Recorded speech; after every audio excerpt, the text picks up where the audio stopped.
Answer सभी भाषाओं में बनने चाहिए। आपको सबसे सहमत होना पड़ेगा, आप आर्गुमेंट कीजिए मेरे साथ। ठीक है।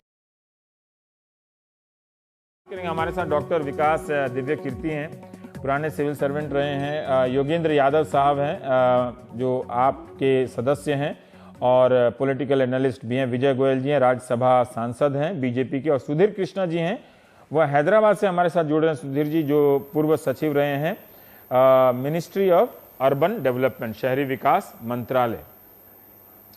पहले मैं विकास से जानना चाहता हूं मोटा मोटी 2-3 बात, अब वो अनुवाद वाले बात को हम छोड़ देते हैं। ये अरविंद वर्मा कमेटी की रिपोर्ट पर हम अचानक से इतने उत्साहित और आशान्वित क्यों हो गए हैं? क्या उसमें सीसेट को खत्म करने की बात है? क्या उसमें अंग्रेजी का जो प्रावधान है उसको समाप्त करने की बात है? क्या है इसका मैंडेट, जरा संक्षेप में बता दीजिए। दरअसल ये एक गप ज्यादा है, वास्तविकता कम है। वास्तविकता क्या है मैं बताता हूँ आपको संक्षेप में। हाँ, एकदम संक्षेप में। दीननाथ बत्रा वर्सेस भारत संघ का मामला था। ये शिक्षा बचाओ आंदोलन वाले। 31 मई 2013 को उसका जजमेंट आया। उनका केस इसी बात पर था कि सीसेट में जो 9 सवाल आते हैं प्योर इंग्लिश में, वो नहीं आने चाहिए। दिल्ली हाई कोर्ट ने 31 पैरा का जजमेंट दिया। 29वें में कहा कि यूपीएससी के तर्क गलत हैं। 30वें में कहा कि हम इंटरवीन नहीं करेंगे। 31वें में लास्ट में कहा इसके बाद भी यूपीएससी को चाहिए कि 3 महीने में कमेटी बिठाए जो 6 महीने में रिपोर्ट देगी, 3 महीने के बाद 6 महीने में, और उसके तहत विचार किया जाए कि ये 9 क्वेश्चन सही हैं गलत है। कमेटी उसके लिए बैठी, 9 महीने बाद बैठी, लेट बैठी, उसके लिए बैठी। इस कमेटी को सिर्फ ये बताना था कि इंग्लिश के 9 क्वेश्चंस होने चाहिए या नहीं होने चाहिए। तो इस कमेटी होना चाहिए या नहीं होना चाहिए, नहीं सीसेट से कोई मतलब नहीं। जबकि आपकी मांग है कि सीसेट नहीं होना चाहिए, है ना? सीसेट में बहुत सारी समस्याएं हैं। हमारी मांग तो ये है कि प्रीलिम्स, मेंस, इंटरव्यू तीनों में इतना भेदभाव है, वो नहीं होना चाहिए। ठीक है, तीनों भेदभाव है। ठीक है, लेकिन एक मांग ये है कि सीसेट हटना चाहिए क्योंकि वो भेदभाव करता है। ठीक है। बहुत सारी ऐसी दलीलें आई हैं जिसमें ये कहा जा रहा है कि ये भेदभाव की बात सही नहीं है। इसको सिर्फ अगर आप हिंदी की नजर से देखेंगे तो हो सकता है कि लगे, लेकिन तमाम ऐसे 20-22 विषय हैं जो कैटेगरी बनाई जाती है यूपीएससी की, पीएचडी से लेकर बीए ऑनर्स तक, उन सब के कैटेगरी से देखें तो किसी में 18% है, किसी डॉक्टर 18% सबसे ज़्यादा बनते हैं, है ना? किसी एक साल का मैं पढ़ रहा हूँ, कहीं 5% बनते हैं, कोई 4% बनते हैं, कहीं 13% LLM वाले बनते हैं।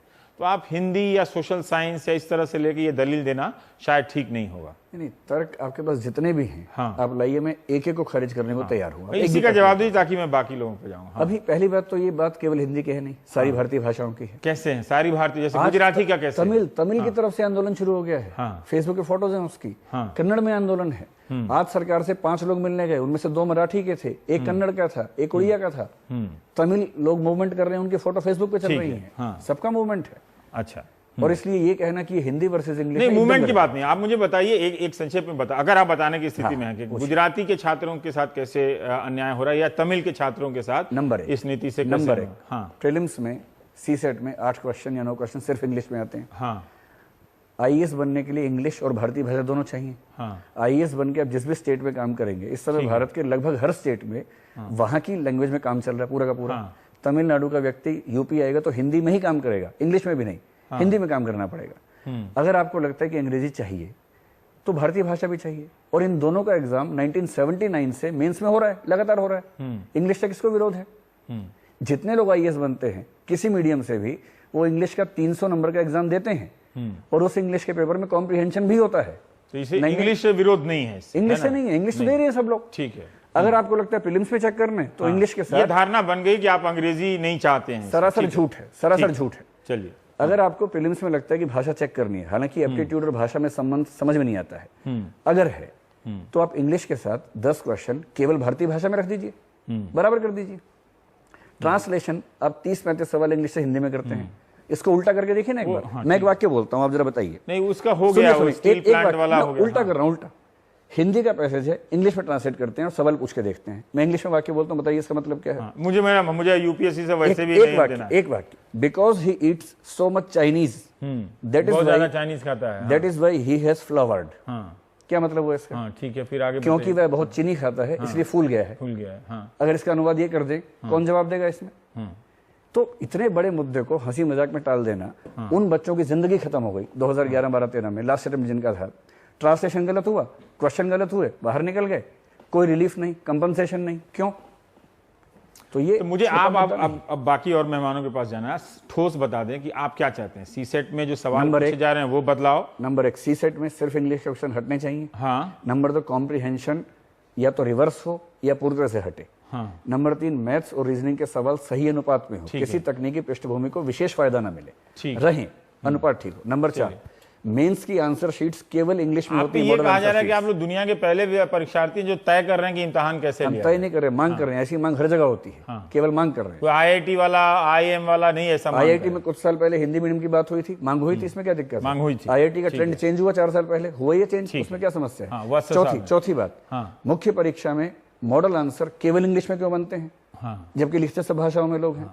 5वीं बात, इंटरव्यू में इस बात से तो मैं सहमत हूं आपकी बात से कि जो कॉपी चेक किया जाता है उसके लिए मॉडल आंसर सभी भाषाओं में बनने चाहिए। आपको सबसे सहमत होना पड़ेगा। आप आर्गुमेंट कीजिए मेरे साथ। ठीक है। नंबर 5, इंटरव्यू में सारी भाषाओं के एवरेज स्कोर निकलवा के देख लीजिए, कम से कम 25 नंबर का अंतर आएगा इंग्लिश और बाकी भाषाओं में। क्यों है? हर चीज पे कमेटी बिठाते हैं, इस पे कमेटी क्यों नहीं बिठाई? ठीक है, ठीक है।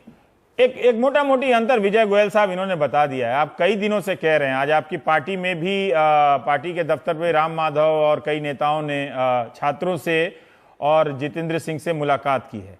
मैं आपसे ये जानना चाहता हूं कि क्या सचमुच आपकी सरकार इस स्थिति में है, या वो करेगी कि ये इम्तिहान टाल देगी या रद्द कर देगी? ठीक है, इसके बारे में कुछ आप लोगों के संकेत मिले हैं क्या, या यूपीएससी को आप तय करने देंगे कि वो अपने हक में क्या फैसला लेती है? देखिए रविश, पहली बात यह है कि कुछ चीजों के उत्तर तो मैं सीधे नहीं दे पाऊंगा, क्योंकि अभी सरकार को उस पर फैसला लेना बाकी है जी।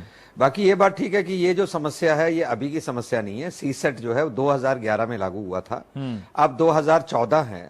इन 3-4 सालों के अंदर मुझे नहीं ध्यान है कि कोई आंदोलन हुआ था क्या, मुझे नहीं मालूम सरकार के सामने क्या समस्या आई थी। पर पहली समस्या ये तब उठी जब दीनानाथ बत्रा जी वर्सेस अदर्स का जो केस हुआ था, उसके अंदर ये सबसे पहले हुई। और वो फिर पिछले साल थी, वो फिर उसमें जो कमेटी बनाने की बात की थी, वो पिछली सरकार ने कमेटी बनाने में भी देरी करी और कमेटी की रिपोर्ट भी आई और एक्सटेंशन के बाद भी वो रिपोर्ट नहीं हो पाई थी।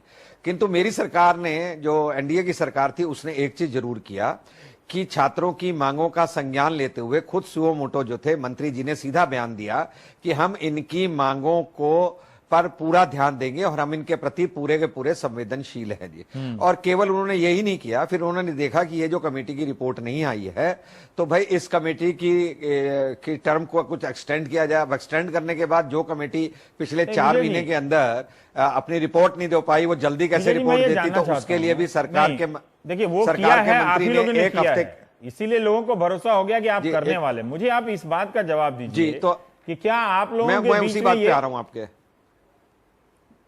ये राजनीतिक सहमति बन गई है कि आप सीसेट को समाप्त करेंगे, या आप अन्य पक्षों को सुनकर अब आपको लग रहा है कि शायद एक तरफा तरीके से हां कहना ठीक नहीं होगा? क्यों बरगला के रखना है? जो आप सोचते हैं वो कम से कम चर्चा परिचर्चा में तो बोलिए, ताकि लोग और आपसे बहस कर सकें।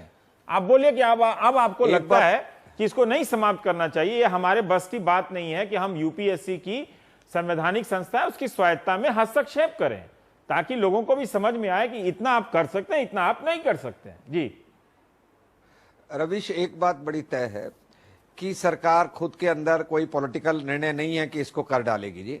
इसमें 3 पक्ष हैं, एक पक्ष छात्र है, एक पक्ष यूपीएससी है, तीसरा पक्ष जो है वो कमेटी है जिसकी रिपोर्ट आई है जी। तो जाहिर तौर पर तीनों की बात सुनने के बाद कोई फैसला लिया जाएगा। पर मैं ये समझता हूं कहीं ना कहीं, जो मुझे लगता है पार्लियामेंट में बैठ के मंत्रियों की स्टेटमेंट बैठ के कुछ ना कुछ जो लोगों को अंग्रेजी के कारण दिक्कत हो रही है, या जो लोगों को लगता है हिंदी और दूसरी भारतीय भाषाओं को प्रोत्साहन नहीं मिल रहा, या उन भारतीय भाषाओं के कारण वो प्रेजेंट सिस्टम के कारण पिछड़ रहे हैं, मैं समझता हूं कुछ ना कुछ सरकार की तरफ से राहत जरूर मिलेगी। ये कुछ ना कुछ राहत से आप क्या संतुष्ट हैं? ये एकदम गोल मटोल बात है। इनके मंत्री जी तो इतनी गोल मटोल बात करते हैं। अगर आप चाहे तो मैं कुछ तथ्य देता हूँ।